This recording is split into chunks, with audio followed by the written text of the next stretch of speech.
Bonjour chers amis et bienvenue. La vie merveilleuse, brève et tragique de l'une des plus grandes voix de l'histoire. Bienvenue de nouveau, mes amis, à une autre vidéo de notre chaîne, considérée par beaucoup comme la plus belle voix féminine de l'histoire. Malheureusement, lorsqu'elle avait le plus besoin d'aide, ses propres proches lui ont tourné le dos. Aux côtés de son frère, elle a atteint une renommée mondiale, mais sa vie amoureuse a été une véritable lutte. Elle est décédée en pleine jeunesse dans des circonstances mystérieuses, mais son héritage musical perdure éternellement. Voici l'histoire des Carpenter et la grande tragédie de leurs membres. Karen Carpenter est née le 2 mars 1950 à New Havre, et son frère Richard est né le 4 mars 1946. Leurs parents, Agnès et Renaud, étaient le genre de couple qui n'affiche généralement pas d'affection, ni l'un envers l'autre, ni envers leurs propres enfants. Malgré cela, il était évident que Richard était le favori de leur mère, et elle ne le cachait pas à Karen. Le père des garçons avait une grande collection de disques couvrant divers genres, notamment le rock, la pop, le jazz, et même de nombreux disques de musique classique. Ainsi, Karen et Richard ont grandi avec cette influence, qui serait déterminante dans leur vie. Le père des jeunes garçons adorait la musique et veillait à ce que ses enfants aient des cours et apprennent à jouer d'un instrument. Richard a montré dès l'âge de 3 ans une grande habileté et une grande sensibilité dans cet article.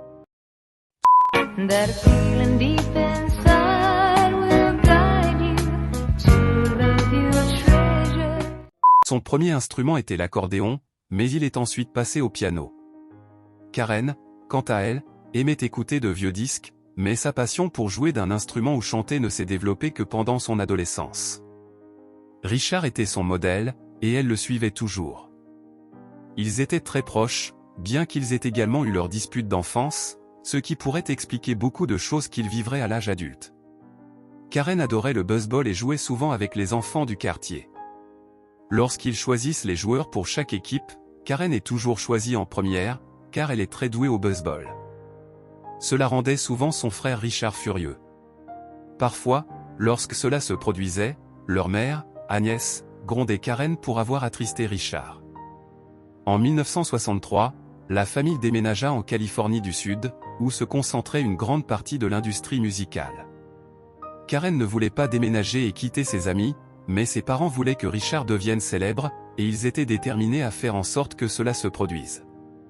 En Californie, Richard commença à jouer dans des clubs, où il devait cacher le fait qu'il était mineur.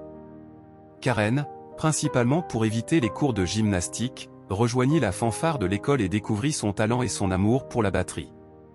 En 1965, Richard forme un groupe appelé Richard Captor avec Karen à la batterie et un ami d'école à la basse. Karen voulait que son nom soit inclus dans le groupe, mais malgré de nombreuses disputes, Richard ne le permettait pas. Avec ce groupe, ils commencèrent à gagner en reconnaissance localement, en reprenant des chansons de groupes célèbres et en intercalant quelques-unes de leurs propres compositions, toutes écrites par Richard. En 1966, le trio remporta un célèbre concours de groupe en Californie, et grâce à cela, ils signent leur premier contrat avec le puissant label RCA. Cependant, leur musique était trop douce et orientée jazz à une époque où le rock dominait, si bien que le label mit fin au contrat, et le trio se sépara. Richard forma un nouveau groupe appelé les Spectrons et changea leur style musical en intégrant davantage d'harmonie vocale. Ce groupe ne connut pas non plus le succès, mais la musique des Carpenter évolua, et Richard se rendit compte que Karen n'était pas seulement une batteuse exceptionnelle, mais qu'elle avait aussi une voix douce et harmonieuse. Il décida que si elle devenait la chanteuse principale, ils auraient plus de chances de réussir. Karen avait alors 17 ans et dépassait légèrement son poids idéal. Elle décida de commencer un régime, perdant environ 5 kg, et tout le monde disait qu'elle avait l'air fantastique. Cependant, elle continua le régime et continua à perdre du poids. Au début de l'année 1969, les Carpenter sortent leur premier album intitulé Overdrive, dans lequel Richard faisait encore la plupart des chants. Malheureusement, l'album n'attira pas beaucoup l'attention. Les dirigeants de M Records exercèrent des pressions sur Albert pour renvoyer les frères et sœurs, mais il était déterminé à leur donner une autre chance. Cette décision se révéla être un coup de génie. Bonjour chers amis et bienvenue. La vie merveilleuse, brève et tragique de l'une des plus grandes voix de l'histoire. Bienvenue de nouveau, mes amis, à une autre vidéo de notre chaîne, considérée par beaucoup comme la plus belle voix féminine de l'histoire. You make me feel alive. You get that look in your... Malheureusement, lorsqu'elle avait le plus besoin d'aide, ses propres proches lui ont tourné le dos. Aux côtés de son frère, elle a atteint une renommée mondiale, mais sa vie amoureuse a été une véritable lutte. Elle est décédée en pleine jeunesse dans des circonstances mystérieuses, mais son héritage musical perdure éternellement. Voici l'histoire des Carpenter et la grande tragédie de leurs membres.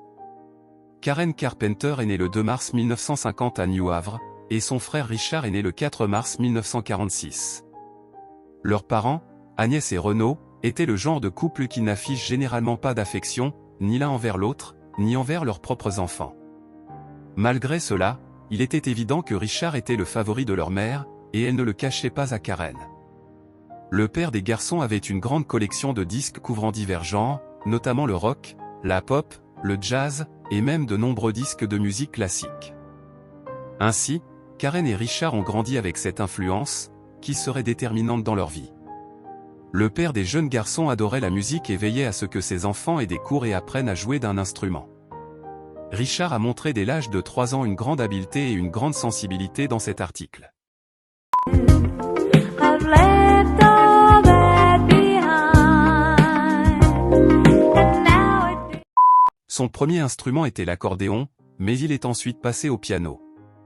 Karen, quant à elle, aimait écouter de vieux disques, mais sa passion pour jouer d'un instrument ou chanter ne s'est développée que pendant son adolescence. Richard était son modèle, et elle le suivait toujours. Ils étaient très proches, bien qu'ils aient également eu leurs disputes d'enfance, ce qui pourrait expliquer beaucoup de choses qu'ils vivraient à l'âge adulte. Karen adorait le baseball et jouait souvent avec les enfants du quartier. Lorsqu'ils choisissent les joueurs pour chaque équipe, Karen est toujours choisie en première, car elle est très douée au baseball. Cela rendait souvent son frère Richard furieux. Parfois, lorsque cela se produisait, leur mère, Agnès, grondait Karen pour avoir attristé Richard. En 1963, la famille déménagea en Californie du Sud, où se concentrait une grande partie de l'industrie musicale. Karen ne voulait pas déménager et quitter ses amis, mais ses parents voulaient que Richard devienne célèbre, et ils étaient déterminés à faire en sorte que cela se produise. En Californie, Richard commença à jouer dans des clubs, où il devait cacher le fait qu'il était mineur. Karen, principalement pour éviter les cours de gymnastique, rejoignit la fanfare de l'école et découvrit son talent et son amour pour la batterie. Well, I was weak, and I lost my patience. En 1965, Richard forme un groupe appelé Richard Captor avec Karen à la batterie et un ami d'école à la basse. Karen voulait que son nom soit inclus dans le groupe, mais malgré de nombreuses disputes, Richard ne le permettait pas. Avec ce groupe, ils commencèrent à gagner en reconnaissance localement, en reprenant des chansons de groupes célèbres et en intercalant quelques-unes de leurs propres compositions, toutes écrites par Richard. En 1966, le trio remporta un célèbre concours de groupe en Californie, et grâce à cela, ils signent leur premier contrat avec le puissant label RCA. Cependant, leur musique était trop douce et orientée jazz à une époque où le rock dominait, si bien que le label mit fin au contrat, et le trio se sépara. Richard forma un nouveau groupe appelé les Spectrons et changea leur style musical en intégrant davantage d'harmonie vocale. Ce groupe ne connut pas non plus le succès, mais la musique des Carpenter évolua, et Richard se rendit compte que Karen n'était pas seulement une batteuse exceptionnelle, mais qu'elle avait aussi une voix douce et harmonieuse. Il décida que si elle devenait la chanteuse principale, ils auraient plus de chances de réussir. Karen avait alors 17 ans et dépassait légèrement son poids idéal. Elle décida de commencer un régime, perdant environ 5 kg, et tout le monde disait qu'elle avait l'air fantastique. Cependant, elle continua le régime et continua à perdre du poids. Au début de l'année 1969, les Carpenter sortent leur premier album intitulé Overdrive, dans lequel Richard faisait encore la plupart des chants. Malheureusement, l'album n'attira pas beaucoup l'attention. Les dirigeants de M Records exercèrent des pressions sur Albert pour renvoyer les frères et sœurs, mais il était déterminé à leur donner une autre chance. I'm perpetual motion. I am always on the move. Cette décision se révéla être un coup de génie. Albert suggéra que les Carpenters enregistrent une chanson intitulée Close to You, qui avait déjà été enregistrée sans succès par d'autres artistes. Malgré quelques incertitudes, ils suivent le conseil et enregistrèrent la chanson avec Karen comme chanteuse principale. Elle fut publiée le 14 mai 1970, et le succès fut écrasant, se vendant à 3 millions d'exemplaires en seulement 6 mois. Le 25 juillet 1970, la chanson atteignit la première place du classement Billboard aux États-Unis et devint leur premier grand succès.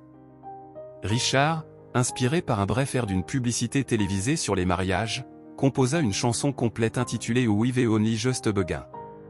Ils publièrent cette chanson le 21 août 1970, seulement 3 mois après leur premier numéro, et une fois de plus, ce fut un succès immédiat. Elle atteignit la 2e position du classement Billboard, juste derrière Bridge Over Troubled Water de Simon et Garfunkel. Au début de 1971, ils sortirent For All We Know, qui devient également un succès, atteignant la 2e place du classement Billboard. Ces chansons à succès sont incluses dans leur 3e album intitulé Carpenters, sorti le 14 mai 1971. Curieusement, cet album présentait leur célèbre logo pour la première fois. Alors que Karen était la star du groupe, elle jouait initialement de la batterie en coulisses, avec Richard et d'autres musiciens prenant le devant de la scène.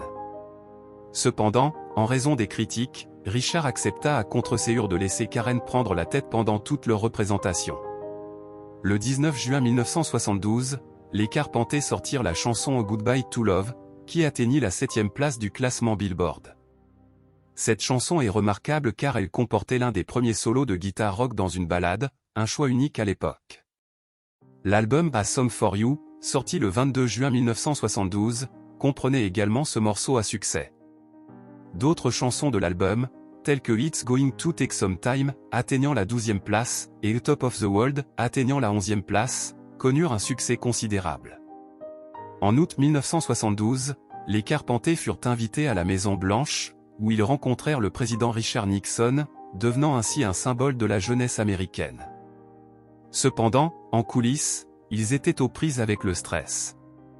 Richard commença à prendre des médicaments sur ordonnance, en particulier du Milton, pour l'aider à dormir, ce qui le conduisit à l'addiction. Karen, quant à elle, avait commencé à se concentrer sur la perte de poids, en prenant de grandes quantités de laxatifs et en cachant de la nourriture pour éviter de manger. À la fin de 1972, elle avait perdu beaucoup de poids, et ses amis étaient profondément préoccupés. Pourtant, sa famille affirmait que son problème de poids était une affaire privée qui pouvait être résolue au sein de la famille. En 1973, Karen reçut un diagnostic d'anorexie mentale, un trouble relativement nouveau et mal compris à l'époque. Elle avait atteint un poids alarmant de 35 kg. Elle fut hospitalisée brièvement, mais reprit sa carrière musicale après sa sortie. Tout au long de 1974 et 1975, les Carpenters sortirent plus d'albums et de chansons, tels que We Won't Last a Day Without You, Please Emer Postman et Only Yesterday. Malgré sa lutte continue contre l'anorexie, la voix de Karen demeurait remarquable, et la musique du duo continuait de toucher le cœur de millions de personnes.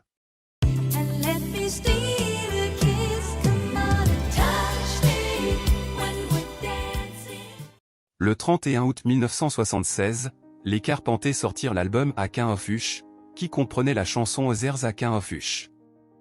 Malgré les problèmes de santé persistants de Karen, l'album reçut des critiques positives, et la chanson devint un succès. En 1977, ils sortirent leur dernier album studio, Passage, qui comprenait des chansons comme All You Get From Love Is a Love Song et Calling Occupant of Interplanetary Craft. Bien que l'album ait reçu des critiques mitigées, la chanson Calling Occupant of Interplanetary Craft devint un classique culte. À ce moment-là, la santé de Karen s'était considérablement détériorée.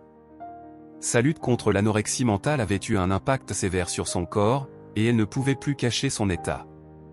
En 1978, elle est admise dans un hôpital de New York pour le traitement de son trouble alimentaire.